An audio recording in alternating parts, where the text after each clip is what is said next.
One doctor in the Central Valley is on a mission to change the imbalance in gynecologic cancers that harm underserved communities. She's helping educate patients on preventative care and early screenings. Dr. Alice Chen treats women facing some of the deadliest diagnoses, gynecologic cancers like cervical, ovarian, and uterine. We treat women who are diagnosed with either invasive or pre-invasive cancers of the female genital tract. We do also help women who need surgery, but they may be at higher risk of surgery, and so they're referred to us by benign gynecologists to help. But for many of the patients she sees, especially in the Central Valley, a diagnosis sometimes comes too late. So I think specifically in female pelvic cancers, especially in underserved communities, we see a lot of cervical cancers.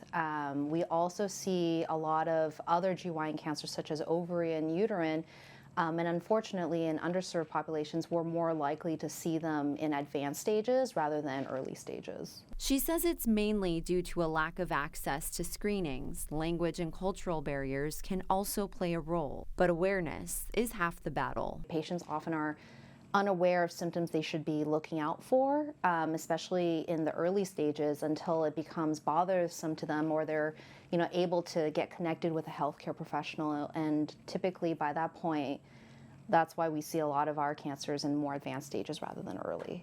Fortunately, there are programs in California that exist to change that. There are often many free health clinics that do provide free cancer screenings. There are federally accredited healthcare organizations, especially here in Fresno, that will accept uninsured patients.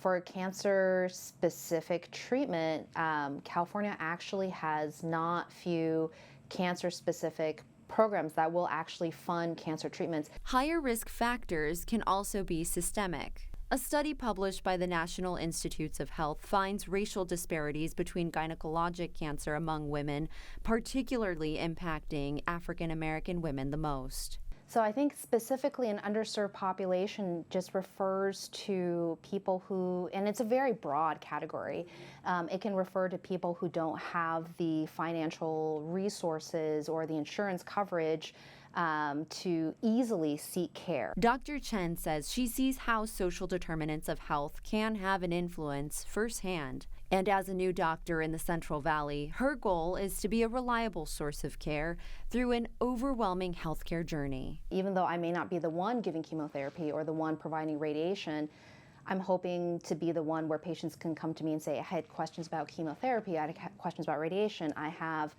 a problem with transportation, and while I may not be able to be the one to provide answers to all these things, I want to be the one that can say, okay, well, I can tell you what I know about chemotherapy because I have knowledge about that. I do have some experience and exposure to radiation. I can answer those questions.